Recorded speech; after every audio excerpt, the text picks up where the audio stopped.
vidéo pour pouvoir revenir sur cette notion d'énergie qui peut être un petit peu floue pour certains. Et l'énergie, c'est une notion qui est extrêmement importante lorsqu'on fait du Feng Shui. Alors, où la trouve-t-on et également quel est son processus qui permet d'améliorer certains aspects de notre vie lorsqu'on fait du Feng Shui. Voici quelques explications pour comprendre son fonctionnement. Tout d'abord, le mot énergie vient du nom latin et grec energeia, qui signifie force en action.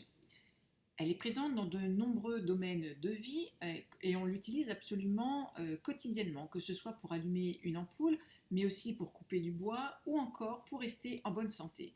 Parce que notre corps est vraiment très énergivore. Lorsqu'on a de l'énergie, nous sommes en pleine forme, alors qu'au contraire, lorsque nous sommes épuisés, ça signifie que nous sommes en perte d'énergie.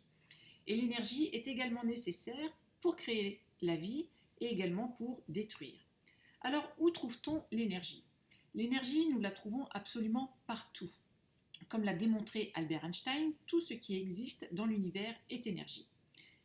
Et la matière, on va la trouver sous trois formes, que ce soit sous la forme liquide, solide, mais également gazeux.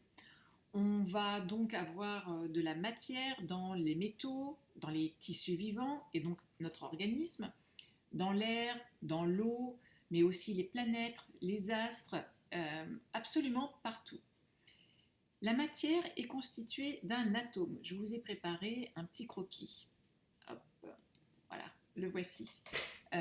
Comme vous le voyez, l'atome, il est constitué d'un noyau, et autour de ce noyau, il va y avoir des électrons qui vont se déplacer très vite tout autour. En se déplaçant, ils vont créer de l'électricité, et donc de l'énergie. Un atome, c'est environ 99% d'énergie. Le plus étonnant, c'est que nos émotions, nos pensées, notre intention, mais également nos sentiments, ils émettent de l'énergie. Comment ? Eh bien, sous la forme de fréquences vibratoires. Je vous ai préparé une autre vidéo, la voici. Voilà. L'énergie que l'on voit ici grâce à l'eau et aux gouttelettes fait apparaître qu'elle circule sous forme d'ondes. Nos pensées, puisqu'elles émettent une fréquence vibratoire, se propagent comme l'eau avec des ondes. Et s'il y avait eu également de l'eau à l'extérieur du bol, on verrait également les ondes se propager. Et n'oublions pas qu'il y a de l'eau dans l'air. Donc les fréquences vibratoires ou encore l'énergie transportent l'information, que ce soit une pensée, un son, également un objet, une personne ou encore un lieu. Donc plus le taux vibratoire est élevé et plus il émane d'une pensée des ondes positives, alors qu'inversement, un taux vibratoire bas va propager des ondes négatives. Quand nous sommes fatigués, nous produisons des fréquences vibratoires très basses, alors qu'une personne charismatique, elle va dégager une très grande fréquence vibratoire. Alors comment l'énergie peut-elle transporter nos pensées ? Par exemple, si nous écoutons une musique, qu'elle nous émeut, on peut avoir une réaction physique comme avoir la chair de poule ou encore avoir des palpitations, on peut encore avoir les mains qui se mettent à trembler. Ces sensations sont le fruit de la communication entre notre cerveau, donc l'émotion, et également notre corps, qui nous donne la chair de poule par exemple. Donc il y a bien communication entre le cerveau et le corps. Second exemple, imaginons que nous sommes maintenant dans un musée et que nous sommes en train de regarder un tableau. Il peut également provoquer une émotion comme des larmes, on peut également avoir des mains moites. Il y a donc communication entre son cerveau et ce qu'on regarde. Parlons à présent des énergies qui nous entourent. Comme on ne les voit pas, je vous ai préparé aussi une autre vidéo, la voilà.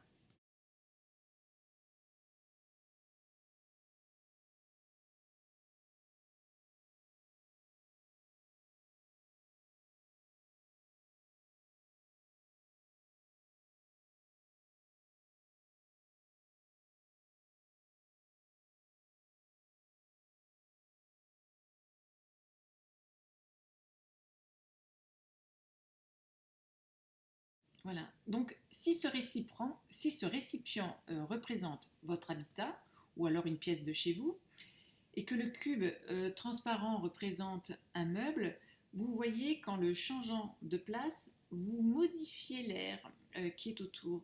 Donc, vous modifiez les énergies et par conséquent, vous allez modifier votre propre énergie vitale. Et donc, vous allez pouvoir agir à la fois sur votre organisme et sur votre psychisme.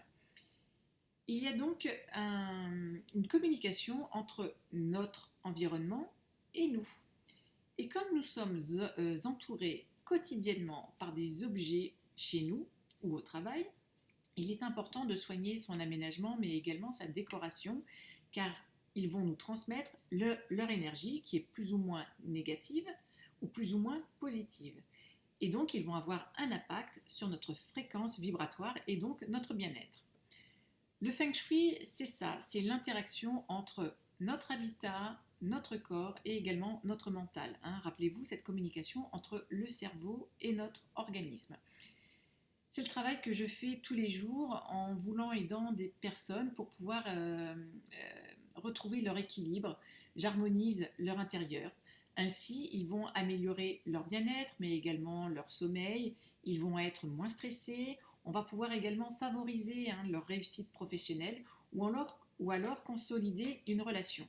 Et encore bien d'autres domaines qu'on peut améliorer ou encore renforcer. Donc, si on se sent mieux, on a davantage confiance en soi, on va être plus efficace.